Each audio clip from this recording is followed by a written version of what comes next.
नमस्कार दोस्तों बिहार की राजनीति में इस बार के विधानसभा के चुनाव में तीसरा फ्रंट देखने को मिलेगा। जी हाँ, जनसुराज नाम की एक नई पार्टी प्रशांत किशोर लॉन्च कर रहे हैं।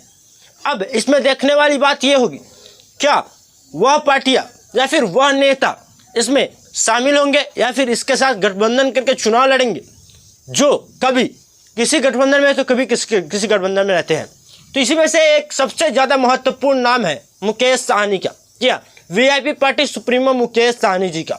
इस साल भी जब लोकसभा के चुनाव हो रहे थे तब मुकेश सहनी जी अंत तक जब किसी गठबंधन में शामिल नहीं हुए थे तो लग रहा था कि शायद वो तीसरा फ्रंट बनाकर इलेक्शन में उतरेंगे और चुनाव लड़ेंगे, लेकिन आखिर में उन्होंने आरजेडी का दामन थामा, गठबंधन करके 3 सीटें ली और इलेक्शन लड़ा, अपनी पार्टी को लड़वाया।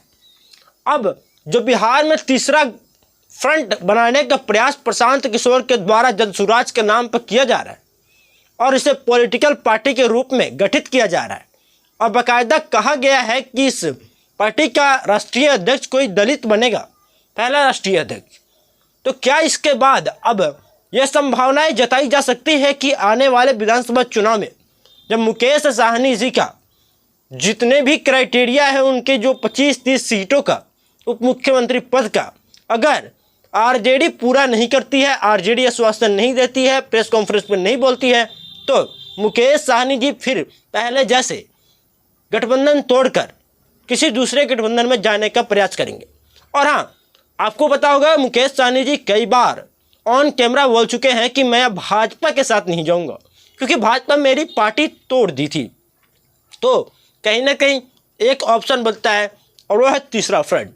और तीसरा फ्रंट के लिए अभी सबसे ज़्यादा मजबूत जनसुराज खुद को करने में जुटी है और जनसुराज को भी चाहिए कि कहीं ना कहीं उन नेताओं का सपोर्ट मुझे मिल जाए, जो नेता पॉपुलर है, जिन नेताओं के पास वोट बैंक है, जो नेता मजबूत है और जिनकी एक अपनी पॉपुलैरिटी है पूरे बिहार की राजनीति में।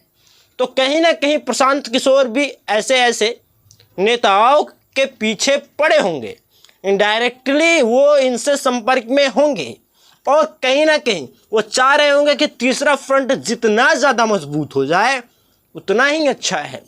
तो जनसुराज में मुकेश सहनी जी अगर 2025 में जाते हैं तो उनका एक बड़ा चेहरा उसमें देखने को मिलेगा, क्योंकि प्रशांत किशोर के अलावा जनसुराज में कोई पॉपुलर लीडर या पॉपुलर चेहरा नहीं है। तो अगर मुकेश सहनी जी जाएंगे तो निश्चित तौर पर बड़े भाई की भूमिका में वहाँ पर भी रहेंगे, जिस प्रकार से बड़े भाई की भूमिका में आरजेडी के साथ, और कहीं ना कहीं मुकेश सहनी जी का बड़ा चेहरा दिखेगा, लोगों में एक मैसेज जाएगा। लेकिन ये सब अनुमान लगाए जा रहे हैं क्योंकि मुकेश सहनी जी की बातें अगर आरजेडी नहीं मानती है तो वो गठबंधन तोड़ेंगे और भाजपा के साथ वो जाने वाले हैं नहीं, ऑन कैमरा उन्होंने बोल दिया है कई बार। तो बचा एक थर्ड फ्रंट जिसका नाम है जनसुराज। तो हो सके तो विधानसभा चुनाव के समय में मुकेश सहनी जी जनसुराज के साथ गठबंधन करके और बड़े पैमाने पर अपने उम्मीदवार उतारने का प्रयास करेंगे और बिहार में एक किंग मेकर की तरह उभर सकते हैं, तो उभरने का प्रयास करेंगे। दोस्तों, इस पर आपका क्या मानना है? क्या मुकेश सहनी जी को थर्ड फ्रंट बनाकर या फिर किसी दूसरे गठबंधन बनाकर अकेले सिंगल चुनाव लड़ना चाहिए या फिर आरजेडी या भाजपा के साथ जाकर चुनाव लड़ना चाहिए? कमेंट सेक्शन में जरूर लिखिएगा। और आपका क्या मानना है इस पर आप ये भी कमेंट सेक्शन में लिखिएगा। ऐसे वीडियोज के लिए यूट्यूब चैनल को सब्सक्राइब करके बेल आइकन कॉल पर सेट कर दीजिएगा।